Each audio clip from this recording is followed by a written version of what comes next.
Well, I think it's a perfect time if you would walk us through the 3 steps of harmonizing the heart and the brain.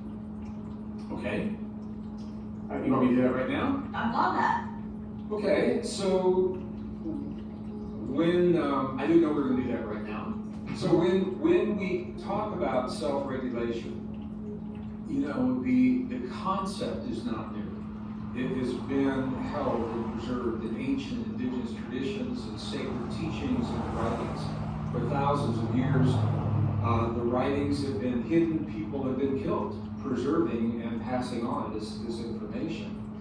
What the Institute of Heart Math has done is they have taken the best science of the modern world and married that with the practices that have been preserved in some of our most ancient and cherished spiritual traditions. They've married these together in the laboratory where they can actually check out the effectiveness of what works and what doesn't, so that they could hone this amazing ability into something that is simple, straightforward. We can use it every day in our lives. They recommend a minimum of 3 minutes of creating a coherence based upon 3 steps.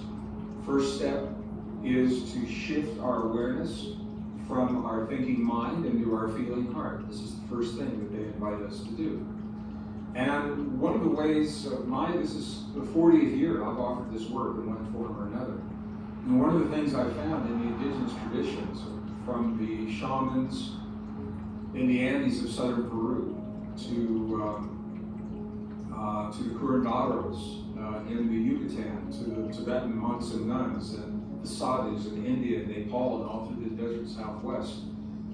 All these traditions are heart-based traditions, and they all begin by shifting the focus from the mind into the heart by simply touching the heart center in a way that's comfortable for them. And I know you all are familiar. Buddhist traditions, you've often seen the mudra, where the back of your thumb fits beautifully. It nestles right into the sternum. It's a perfect spot right there. And when I was in Tibet, the leading groups in Tibet, this is what the monks would tell us.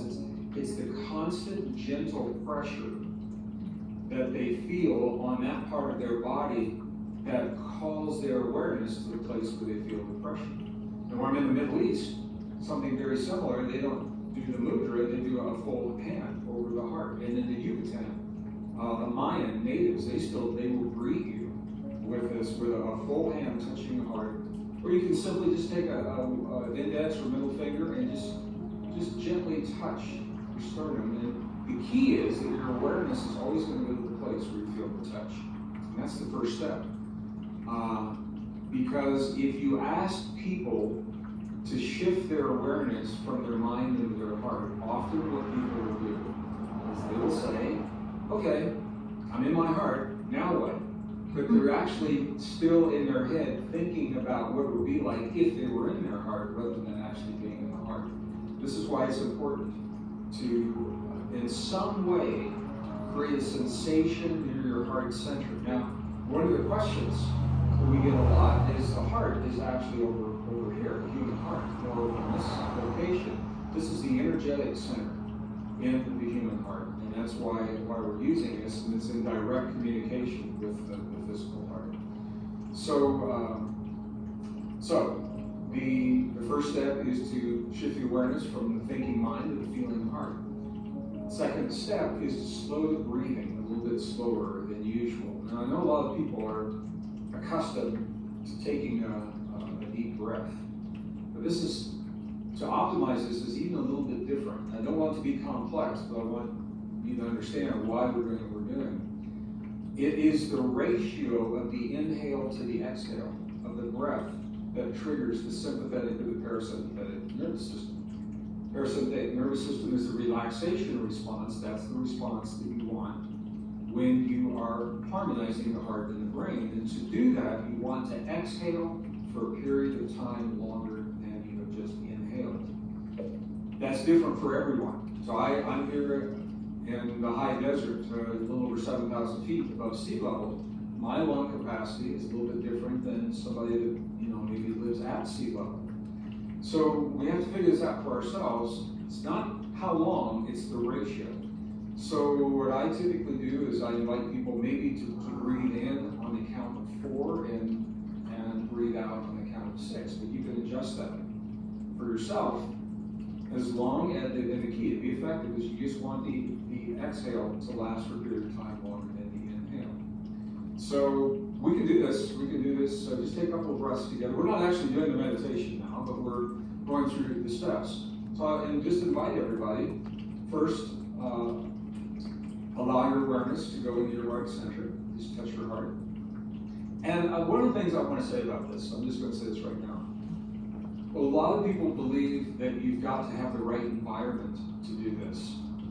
When you most need heart coherence is probably going to be during the times that are least conducive to the heart coherence. There are going to be in times where you're stressed, where there's maybe chaos around you, where you've got to make decisions, maybe life and death decisions. If you just come upon an auto accident and nobody else is there and you're the only one there, and you need to know what to do to help someone else, you've got to be at your best. You've got to be the best. And you can do this very, very, very quickly.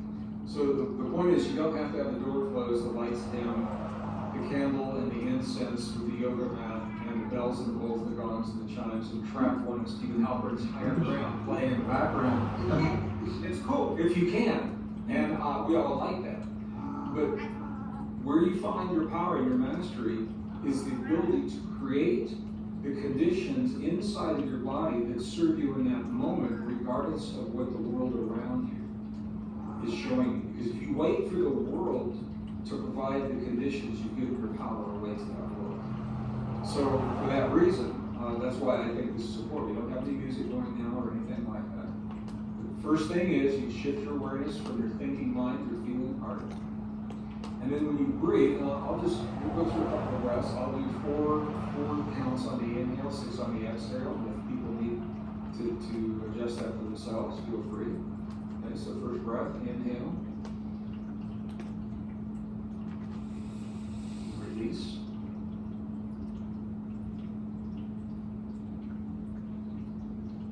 Breathe again.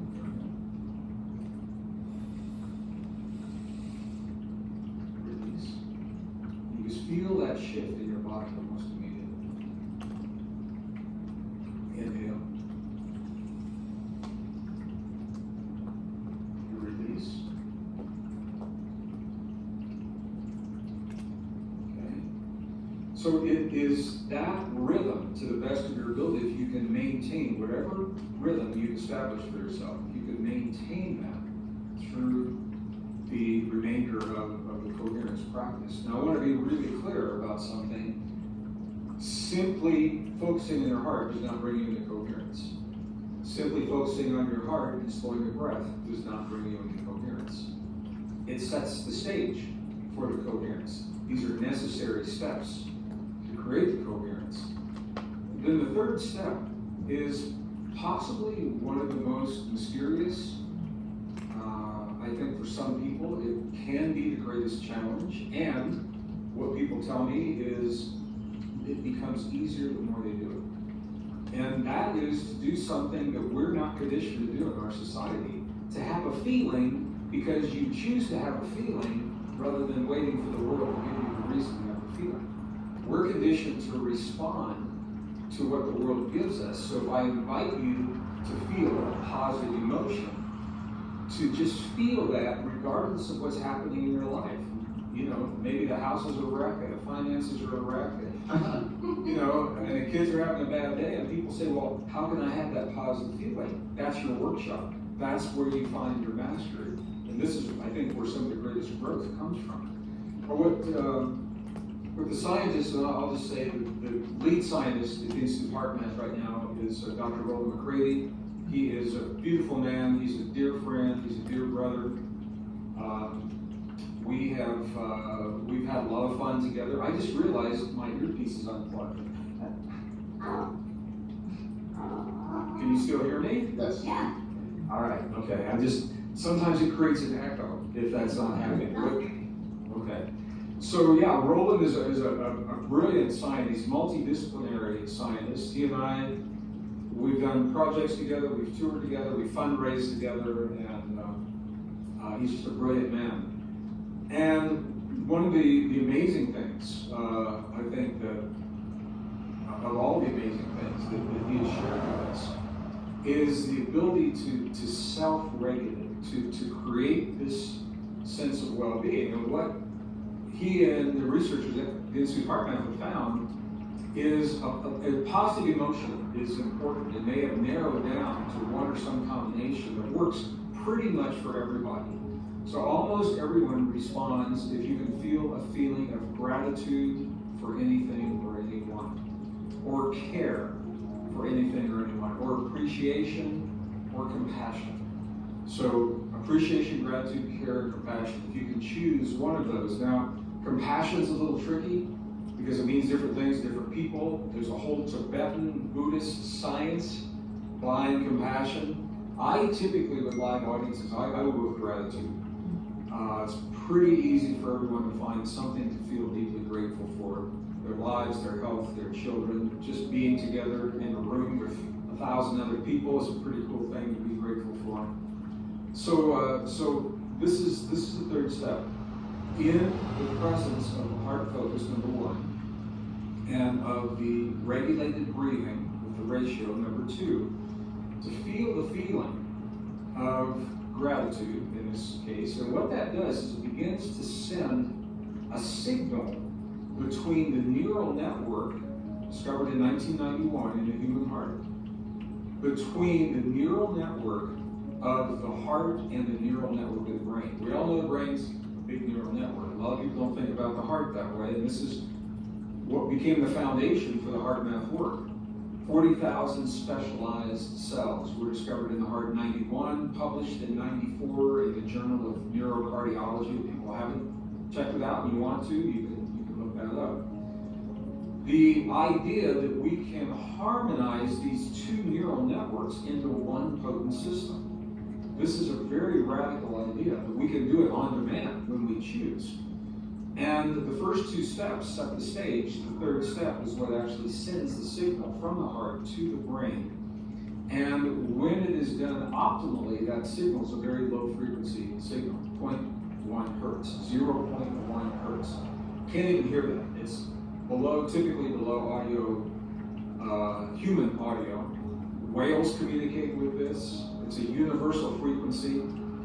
If you look at the magnetic field line spectrum frequencies of our planet, so this isn't the human magnetics that are in the atmosphere, this is underneath our feet. The first spike that comes from that magnetic field line resonance frequency is 0.1 hertz. And I say this as a geologist, it's fascinating to me because it means that when we create that gratitude, and we send that 0.1 hertz from the heart to the brain, not only are we harmonizing the systems within our body, we're harmonizing us, our body, to the magnetic field of the planet we live on. And what a powerful thing to do. This is where our healing begins. We're bringing us into alignment with the fundamental magnetic field of our planet. This is why I began speaking about what I was early on, because that magnetic field is shifting. And if we cannot find our way to navigate those shifts and to create harmony, I'm not talking about balance, I'm talking about harmony, a harmonization between us and those fields, wherever they're going, to the degree that we can do that, that's going to minimize our suffering in terms of the stress that our body feels trying to keep up with the world. People that don't know how to do this, they're still operating under the old parameters. Meanwhile, the energetics of our planet are shifting, and you can imagine the discord of trying to hold your focus and your balance in a world that no longer exists, while the world is marching on to find a new harmony. So this is I think one of the most powerful benefits in terms of mental health.